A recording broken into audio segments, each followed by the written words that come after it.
This episode is sponsored by Shutterstock.com. With over 20 million high-quality stock photos, illustrations, vectors, and video clips, Shutterstock helps you take your creative projects to the next level.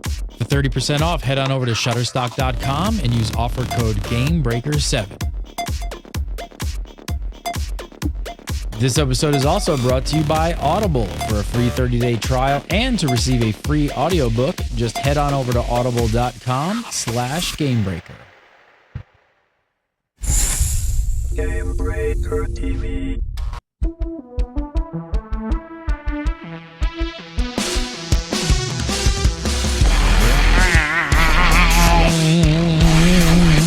This week in MMO.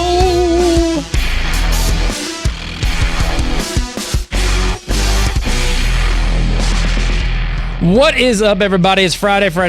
You know what that means? It's This Week in MMO, episode 153 for July 19th, 2013. You're watching Game Breaker. I am Gary Gannon, and on today's show, we've got the latest on the dungeons in the Elder Scrolls Online to talk about. The Firefly Online is coming our way, and they hacked our daisies. All that and more. But first, editor-in-chief over at Zam.com, it's Mr. Scott Hawks. How are you, sir? I'm good until you mentioned the Firefly MMO. Oh, yes, we'll talk about and it. then you said that. That was the post this week that everybody was happy, and then everybody was sad. Joining us, as always, Mr. Jason Winter. How are you, sir? This is why I don't like anything. Just make it easier that way. Rawr! Rawr! I hate everything. You're doing the Burgess Meredith Penguin now from Batman.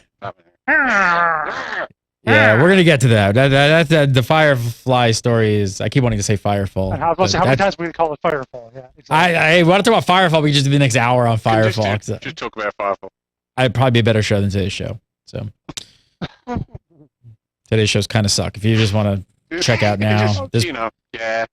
The news is kind of. Yeah, I mean, we're talking about Firefly, the non-MMO coming up, so yeah, you might just want to... It's like basically news this week. It's all WildStar, so come back Monday.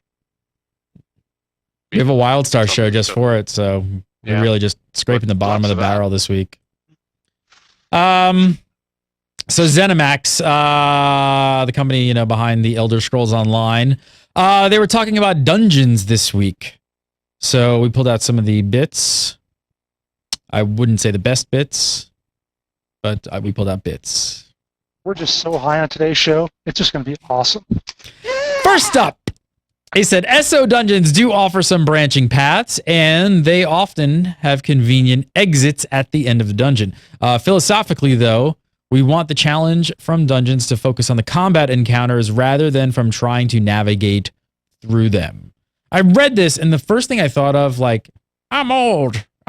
I remember those days being in a dungeon when you get lost and you hit oh my god, that's a dead end. I literally have to turn around and go back somewhere. Do you mean like when dungeons weren't corridors with a bit of grotty stuff around them? Well, so my question is, the first thing I thought of was why? I'm not a designer, but why can't we have both? Why can't it be focused on the combat encounters and the boss encounter, but still have a bit of adventure exploration into our dungeons? Like a dungeon where it's not like a dungeon one path. Like a dungeon. Like a dungeon. Oh, you want a dungeon? Oh, I thought you wanted a tube, a metro line dungeon. That's the current way to go. That is. When did that happen? When did dungeons become completely about boss fights and not really about the dungeon at all? World of Warcraft. Yeah. Probably when they realized that you go into a dungeon to repeat it 30 times instead of to explore. So why have all these branching corridors? We're just going to take this one straight, most efficient route to the loot. You're only going to be there if you're going to do that many times. What's the point of having parts of it that are going to be redundant? Because if you explore them after the first time, you'll know where not to go.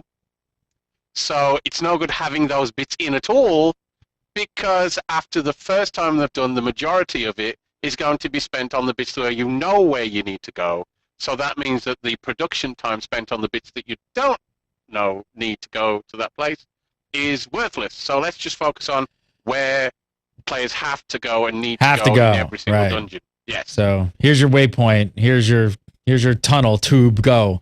When is a developer going to get procedurally generated dungeons? Right. Like, hey, here's the boss. Here's a procedurally generated dungeon.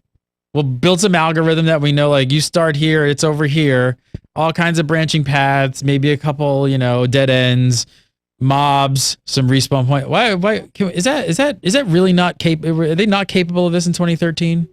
City of Heroes actually had that a lot with their instances. If you go into a building and you'd recognize little bits, like here's this office area, or if you're in a warehouse, here's this kind of corridor that branches to the left. You got to recognize some of that. And it was limited, it was but okay. but it was there. Yeah. Why don't we see more of this though? Like, is there a huge drawback? Because it did start to look like they were all kind of the same. Because you have like these 7 or so various chunks of warehouse, and they all it just sort of it was different every time, but it still looked kind of generic. It was quite funny because you'd walk in and you'd have this different cave with, for some reason, loads of mob bosses in it, like people from the mafia hanging out in a cave. What are you all doing in a cave? This is ridiculous. So it would be a bit different, but the actual amount of the environment was limited in the variety in it. So it didn't feel like it was actually that different. It just a bit, and it got confusing because you haven't got any like visual signifiers for when things are a lot different. So, oh look, it's a different path to usual. It meant that it was basically like lots of different like paths that are all wallpapered exactly the same. So it just it didn't work that well. But I think this is one of if you have that and something a bit more detailed, perhaps it would work. This is one of the reasons like I'm not that big of a raider. Like I remember the old school days again. Talk about the old school, but I remember playing old dungeon crawlers. Like there was a sense of mystery to them. There was a sense of like, wow, I have no like what are we going to find? What are we gonna are we gonna get lost? And things like that. And modern day raiding is not about that at all. It is about like get through waves of trash, get to that end boss. Nothing else like that exciting. There could be some exciting things with cinematics and stuff, sure, all that stuff. But it doesn't. I don't know. They don't really evoke that sense of being lost anymore. The reason that the old school answer to that problem in raiding was make it so bloody hard that it would take you so long just to get through what's there, and it was such a, to me, an adventure, but also to many would say a pain in the arse, that if you messed up, then it was like a 3-hour fight just to get back to where you were. So to actually clear one of those raids, one of those huge areas, was a monumental task. And so they took out that pain in the backside nature of it, and then that made it like get to there, clear this, do that boss, move to the next bit, and it's easy to consume. It's too quick to consume, so raiding becomes basically expensive if you just have it that way. So you have to make it easily repeatable, and that's why dungeons are the way they are. I think I'm going to change the name of this show to This Week in Old Farts, talking about RPGs, because that's basically all it is. I don't know. I mean, so it sounds like you're not going to get lost in Elder Scrolls Online dungeons, that's for sure. Which is basically. It's no different than any other modern MMO right now, so it's not really that much different. And it's like released anyway. And it's like the dungeons in the Elder Scrolls games, which are pretty linear, usually with a little bit of branching maybe, but mostly pretty linear. Sounds like it. I mean, I'll throw this one to Jason, because Jason, you always kind of bring up like when Scott and I start harking back to the old days, and you kind of, say, well, players don't play like that anymore. I mean, do you think players would really be like super frustrated if they got lost in a dungeon and maybe took a wrong turn, had to circle back around things like that? Like I said, I don't think they'd mind it the first time. I like that idea too, even if I'm going in somewhere and I can explore it. But if I have to do this dungeon, 10, 20 times or whatever, that's just how they make dungeons do it nowadays. It just. But then you would just know. Then you would just know the route. Like then you wouldn't be taking wrong turns. You would know it by that point. And then I'd feel like, why are they making all these side corridors instead of making? You could lump all these empty side corridors that we never go down anymore and put them into a new dungeon.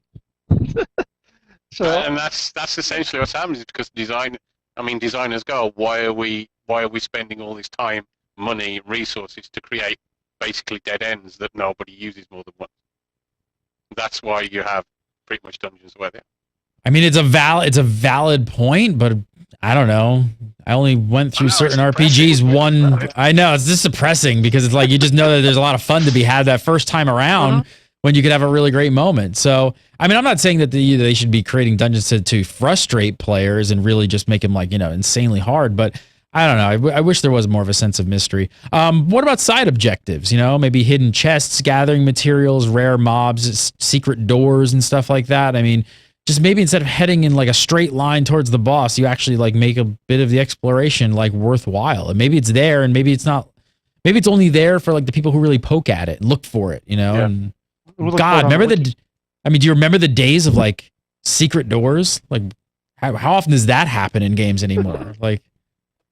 And remember how hard they were? Like you had to have like a buddy like tell you exactly like how and where to like open the secret door, like, or you just spend hours in like a in like a dungeon crawler like clicking on like the same stone texture, going like, does it open? Does it open?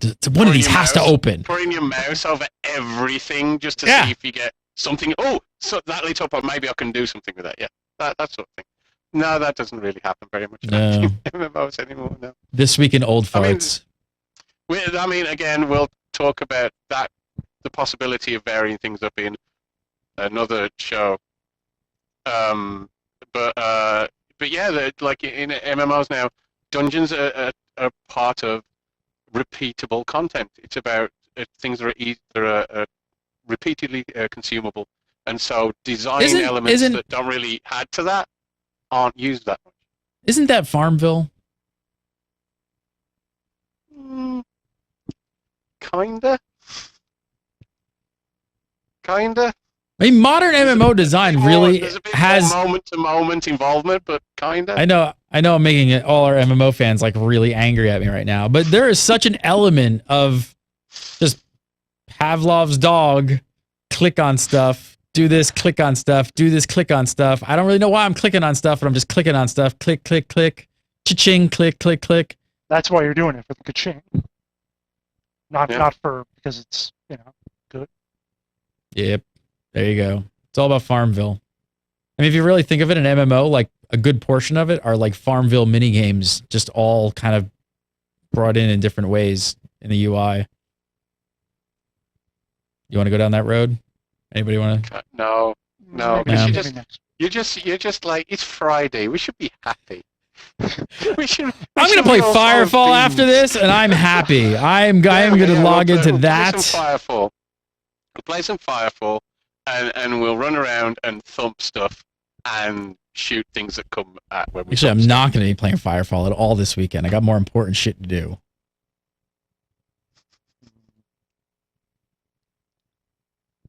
It's coming very soon. I shouldn't say I'm hoping for, but I'm hoping for Monday. But I don't know if that's possible. I'm not going to sleep. I just heard somebody scream in the background when you said that. I know. About 6 people just screamed. But I'm not going to sleep all weekend. That's it. I will be working nonstop. But anyway. All right, let's move on. Let's see what else we got about these lame-ass dungeons. Next up.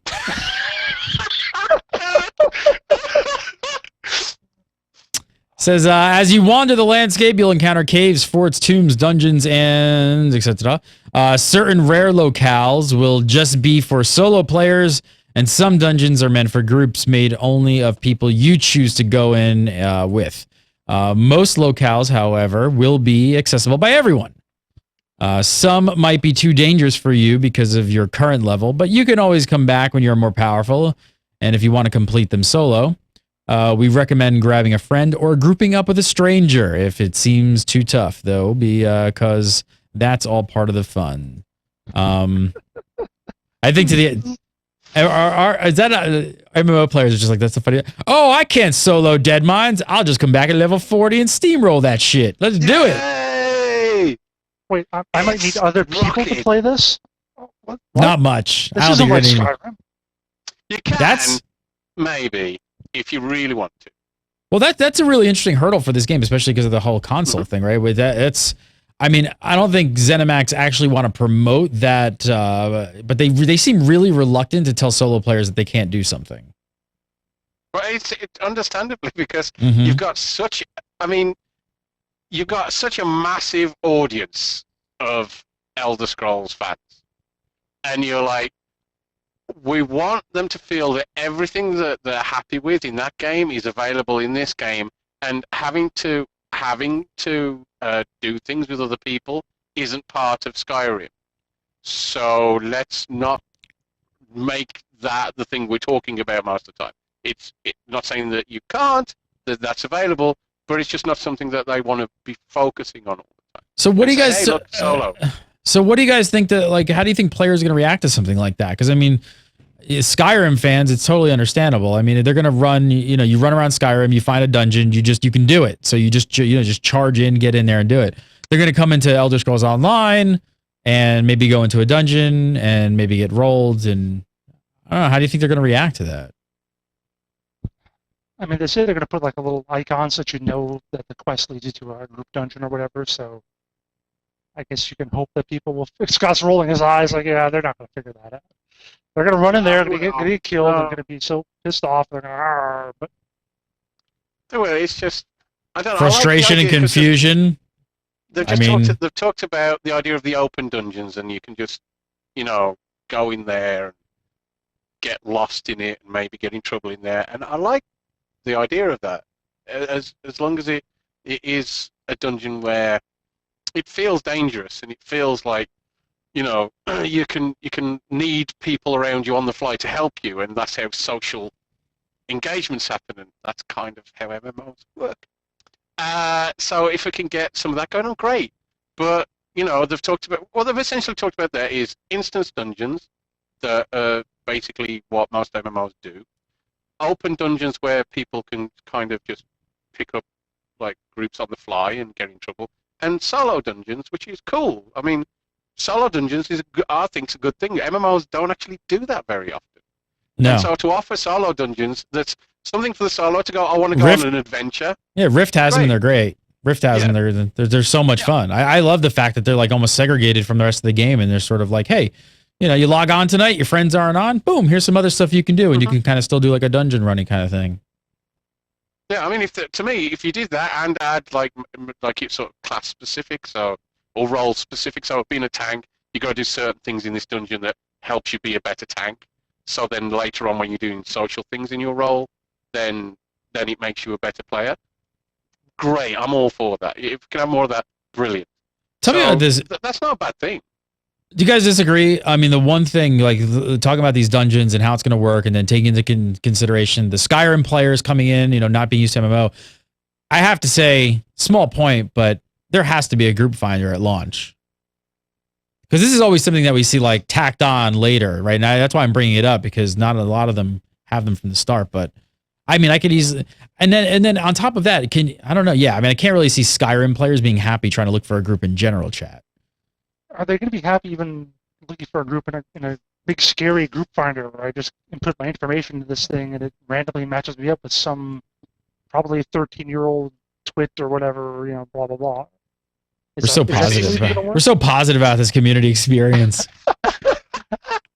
It's what's the lesser of two evils is basically having to actually talk to people in chat and say, hey, would somebody want to come in a dungeon with me? That's going to be way too hard for doing it automatically. Yeah, at least clicking a button saying like looking for group tool. Hey, like that at least can communicate properly to the players not used to the MMO. Mm-hmm. So I say that's got to be in at launch. There's no doubt about it. If that's too big of a hurdle for you, you're just going to solo the entire game anyway. Yeah. A few other points here to note. See if you guys have any opinions on this. No lockout timers for dungeons at launch. Not really, I guess, a surprise. I guess they can patch this in if they need to at a later date. I don't know. Do you think ESO is going to turn out to be a game that needs things like lockout timers? That one I really wonder at, because I know a lot of games, like Guild Wars 2 kind of had that, where you didn't have any time constraints on the dungeon. So naturally, what you do is you go in, you find the most easy one, and you run that over and over to get all the loot. So, and that's how, if you don't have dungeon timers, artificial as they are, that's what's going to happen in Elder Scrolls Online or any other MMO. Is there are 3 dungeons all at level 50 or whatever. Which one of them gives the quickest, fastest, easiest loot? That one? Okay, that's what you're going to run. Over and over. And, yeah, exactly.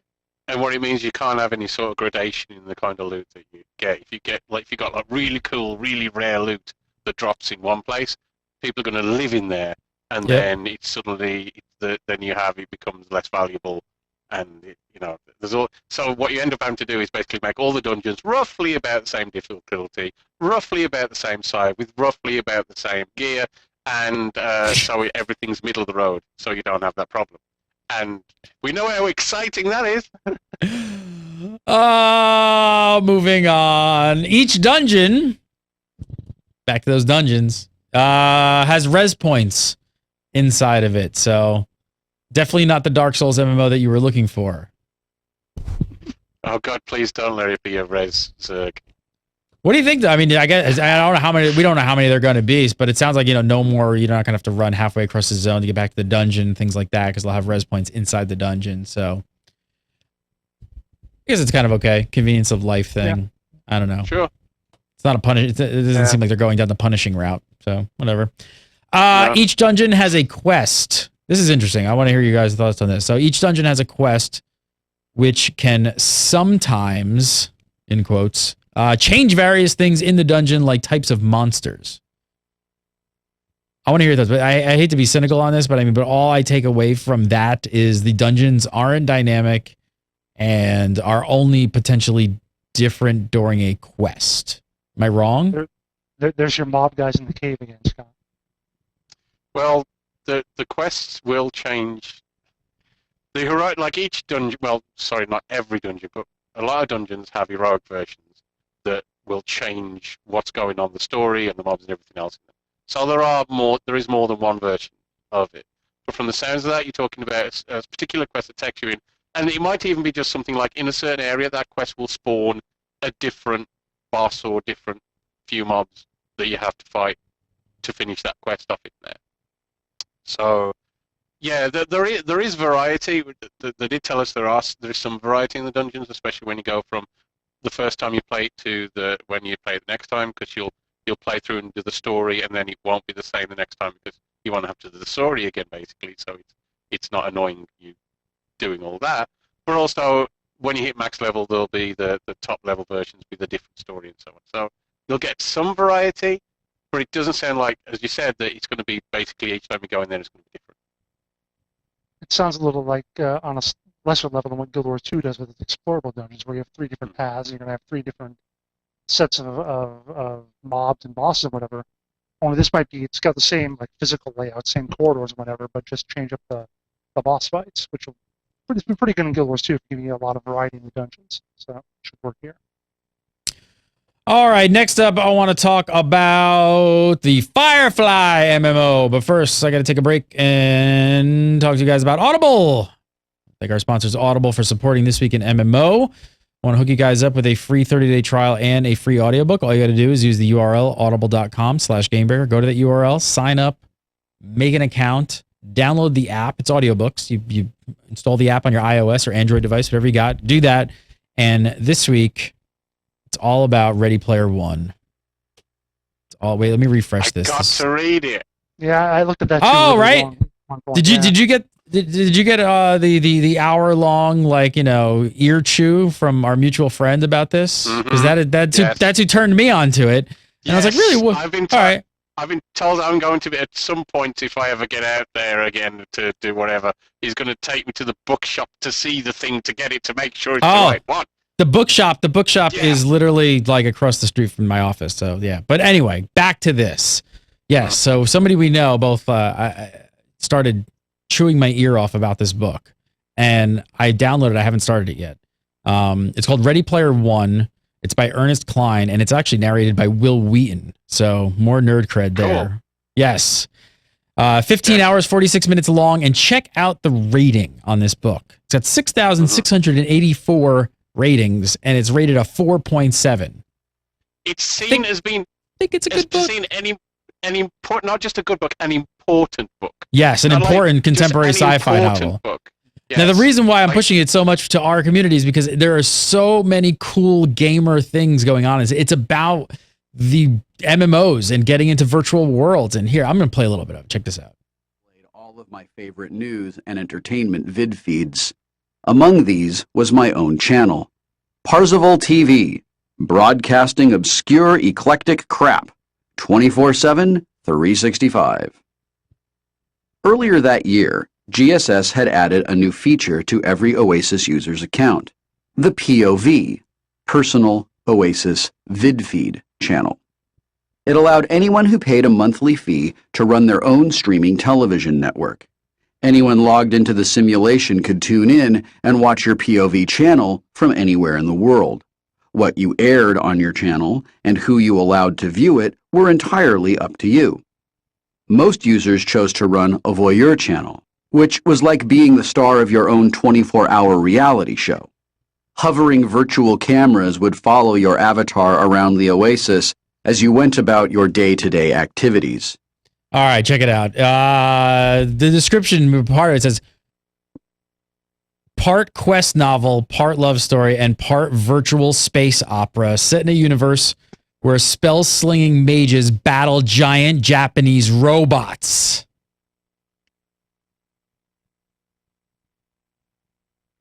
That's all I'm going to say.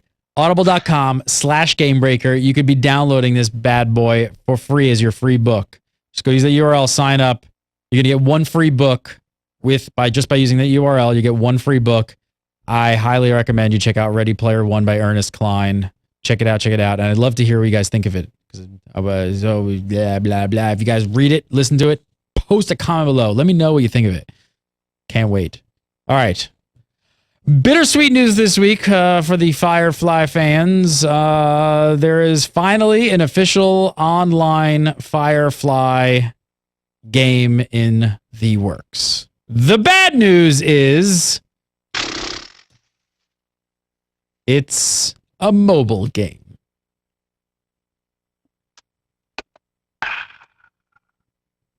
Sorry, what? It's called Firefly Online, aka social networking tie-ins, most likely, I guess. But not exactly what I think most of the community looking for something in the Firefly universe would be looking for.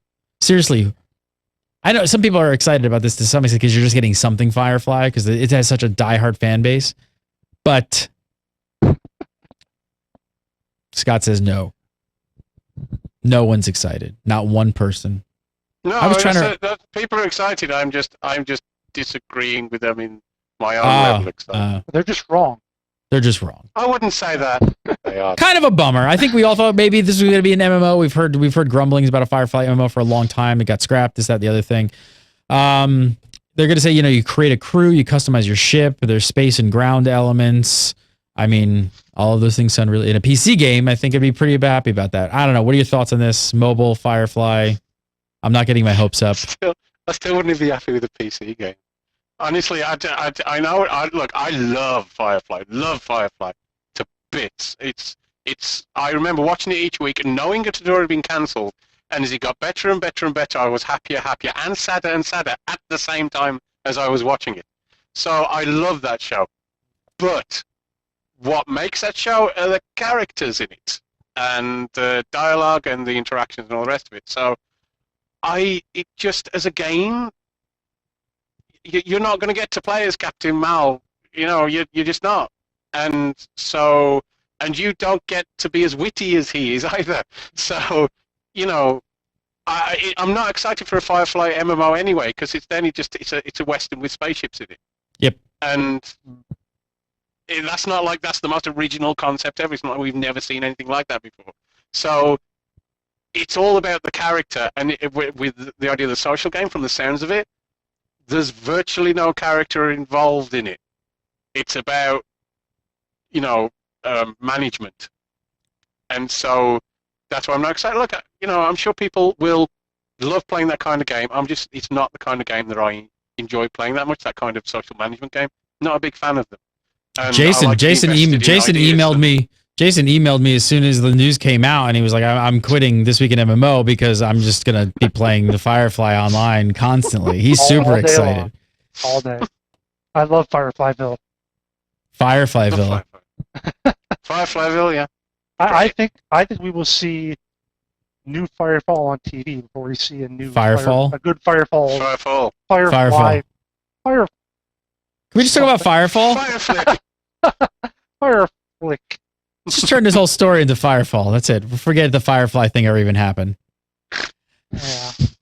I agree. I don't think. I think people have been wanting this for a long time, but like you said, like there's so much flavor and the personality is what it's all about. Yeah. And I mean, I guess if you want a sci-fi game that's kind of got that Western vibe and gunslinging a little bit, okay. But imagine a series of Firefly with none of the characters that you know in it, and Joss Whedon didn't write it. That would suck, and that's the game. Would you be excited for that? Nope.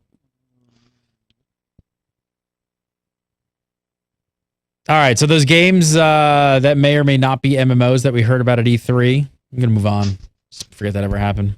Yeah, I got some more stuff. It's probably gonna depress. I don't know. Told you this week sucks. Good God. Hey, we've got there was a few games over at E3 that were kind of the not say controversy, but a few games that people were like, "Are these MMOs? Are they not MMOs? We don't know." Well, we've got some release dates or release estimates, I should say, on some of them now. I know one that Scott Hawks is extremely. He's like sitting on the edge of his seat for the MMORPG, the CARPG. The crew. Our producer wants to like really believe in this for some reason. I don't know why. He's mad for it. I don't know. I don't know what. Neither. I don't get it. I don't know. I don't even know. I don't know. Everybody's. I'm like, where did you see that? And he's like, oh yeah, I did. I guess. But they said MMORPG, so that means it's a full MMO. Oh, okay. I played it at E3, and I mean I know I'm at E3 and it's only a demo and it's limited, but all I did was just, and the race is ready, and start, and then I raced, and then it was over. It looks like basically a seamless lobby as you're going. I mean, it looks as a racer, it looks really fun. The sort of lobby looks really well put together. The cities look well defined, and it looks like it's fun. But yeah, it's. I don't know how MMO it's going to be. It's going to be online.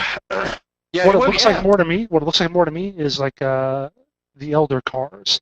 It looks like a big sandbox kind of single-player game with a huge world you can explore and do all sorts of stuff. Then occasionally you might get some other people around. I mean, it's like you can drive from coast to coast, like LA to New York, in an hour and 15 minutes. So, like for a game, that's for say a console game, that's a big game. You know, if you just took in geography, but yeah, it's probably going to be a lot of fun. It's just, to me, it's not one that just grips me. God. No, me neither. I was excited for when I saw the launch trailer and the keynote, and I was like, oh wow, this looks interesting. And now I'm petering out a little bit. I think it might be fun. I don't know. I don't think it's going to be as MMO as people want to believe. I think there's that other, and I can't think of it off the top of my head, but there's that other, and it's not even for PC. I think it's for PlayStation 4. There's that other car racing game that seemed a lot more interesting to me, where your car stays online even when you're like not playing and races other people. Like you have I don't know. I forget what it is. Chat room probably tell me. But I think they said that. Didn't they say that for like you have a ghost car that people can play against in the crew or something? Maybe it was the crew. Maybe I'm mixing them all up. I don't think so. I don't know. Well, the crew is looking to launch their release. They're trying to shoot for first quarter of 2014. So take that for what it's worth. Ubisoft shooter, The Division, that caused a lot of uproar amongst people. They're looking closer towards the end of 2014. So The Division. What do you guys think of The Division?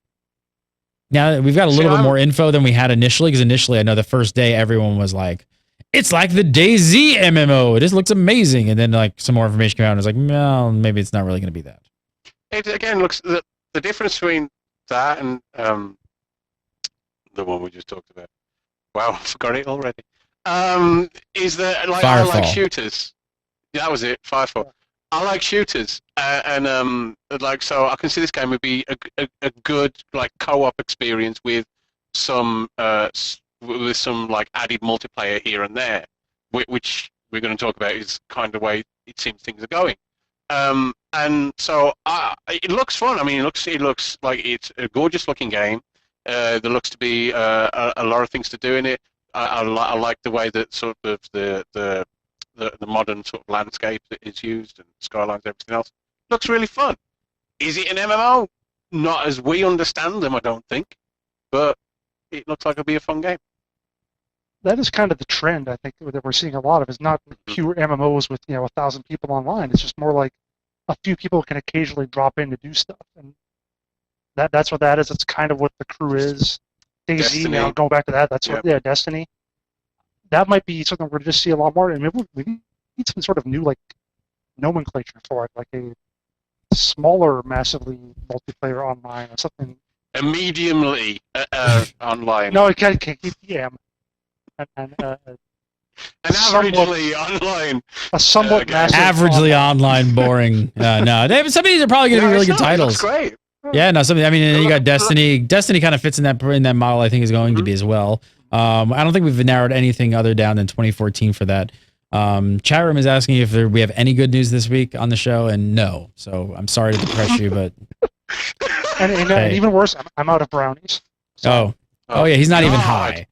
If he was high, it'd be probably worth watching. I think referencing what you're talking about though, with this sort of like a lot of these games kind of changing the landscape of what MMOs are. I think it's going to be an interesting year for whatever you want to call these titles. Hybrids, yeah, all these like traditional games, just moving around and what an actual MMO actually is.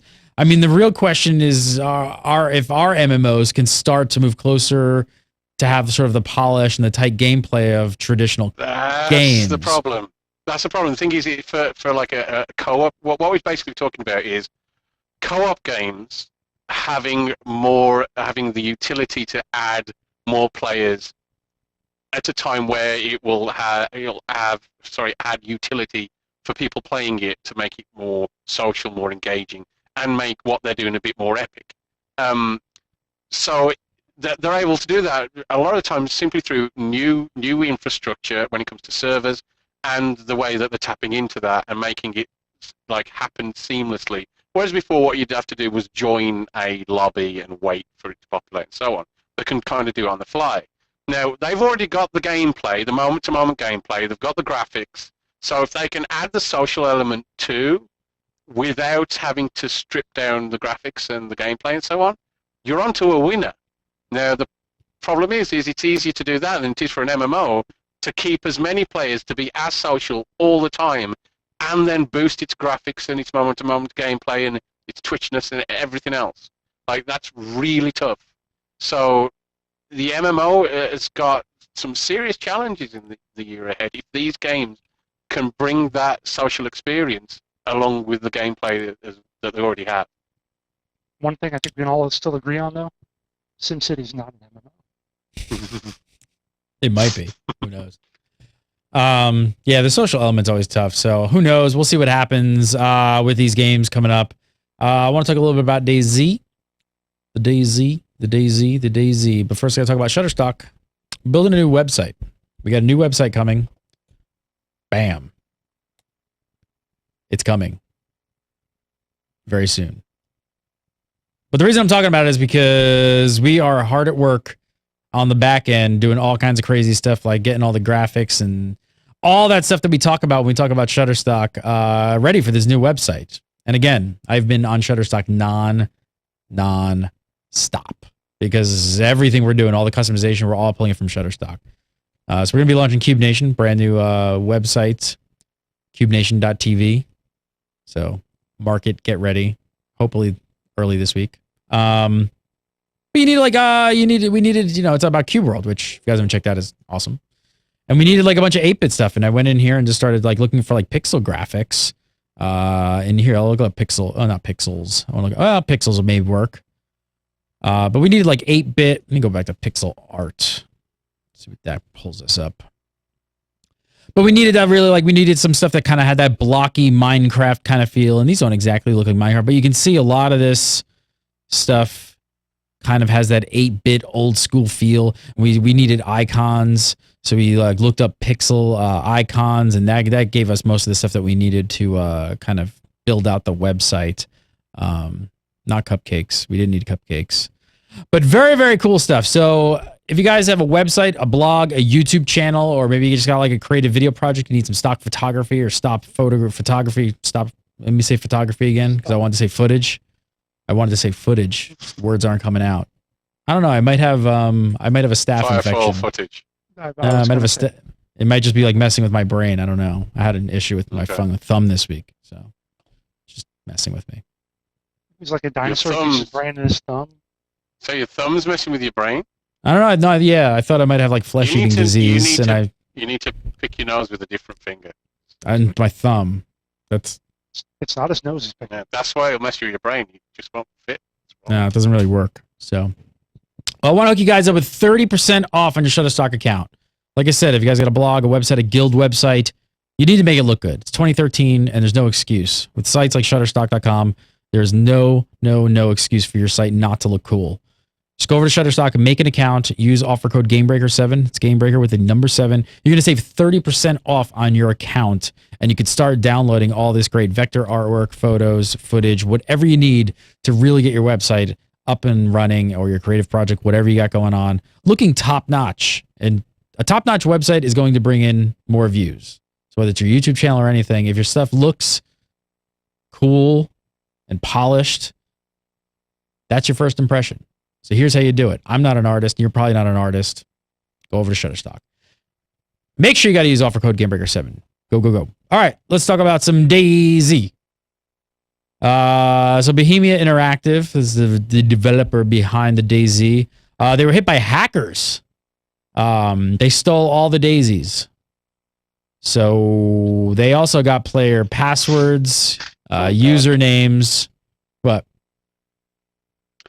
I just thought, Daisy, give me your password. Sorry, I need to lie down. I really do. So they got it. They got player usernames, they got email addresses, they got passwords. Bohemia are claiming it very unlikely the hackers can do anything with the passwords because they are encrypted. Despite that, Bohemia has reset all player passwords, so requiring a change. That's common sense. So if you log into your account, it's going to automatically make you change. I'm glad they just didn't send something out and said, could you please go change your password right now? Like, they went and reset them, and they're forcing you. So you should be okay. But especially if you use like the same email address and password for any other sites, change it just to be safe. Which you are. Don't sit there saying, no, I don't do that. Yes, you do. Yes, we know everybody you do. does. Everyone does. We've had a lot. You guys know we have a lot less hacking stories this year, though, don't we? Hasn't really happened as much. Yeah, really. Because the PlayStation stuff was like, that was 2012, and that was just nonstop. But I think it was that. It's just that was so big that it just dominated for a long time. That was actually 2 years ago. Yeah. Was it 2 years? That was 2011. Yeah. I was still at the magazine. Wow. Yeah. I remember I was at the magazine. Yeah. How depressing. And we're still doing this. Yeah, it was still we're big. Still We're here. still talking about it. Good We're still talking about it. 153 episodes in. Well, there you go. Is there going to be a 154th? Good God. Next week, hey guys out there in the industry, can we have some good news next week? Maybe. Yeah. We don't really have anything. We don't really have anything else. It's kind of bad news is fine as long as it's big. What? Well, what was that? I only caught the end of it. What did you say? As long as it's big. As long as it's something important to talk about. What? You have anything? I don't know. I didn't know where you were going there. Was there anything important to talk about this week? I played the Final Fantasy XIV beta. Wow, that's important. Okay. Thought it was okay. How are the first 7 or 8 levels? They're exciting, aren't they? And then the next 8, and then probably the 8 No, after that. it's a great looking game, and I'm playing it like, this is so old school and it feels good. I just need to do something about the sort of skill distribution early on, and So you don't feel like you're just doing the exact same thing in a not very quick kind of way for a very long time. And like because you can see like when they give you the buffs and things like that, the short with long cooldowns, but this is going to be important later on, where you're going to have to really tactically choose when to use this. But earlier on, it just doesn't feel very exciting. But there's potential there. I think later levels it's supposed to get really good. Yeah, I don't play games that tell me they'll just get better at later levels. Yeah, I know. Me neither. I certainly don't pay $15 a month for them anymore. That's for definitely true. That's it. Got nothing else. Scott Hawks, editor-in-chief over at Zam.com. Go to Zam.com, Zam.com. Follow Scott on the Twitter at JARIMOR, Jadimore. That's me. Jason Winter, follow him on Twitter at WinterInformal. And of course, come here every Friday at 3 PST, where he is on the TWIMMOs. Sometimes I have problems. Sometimes he's high. Sometimes he's not. You can follow me on the Twitter at Gary Gannon. Follow Gaybreaker TV, Gaybreaker TV, and mark it down. It's coming. CubeNation.com. Have a great week, guys. Thanks so much for watching. We'll see you next week for some more This Week in MMO.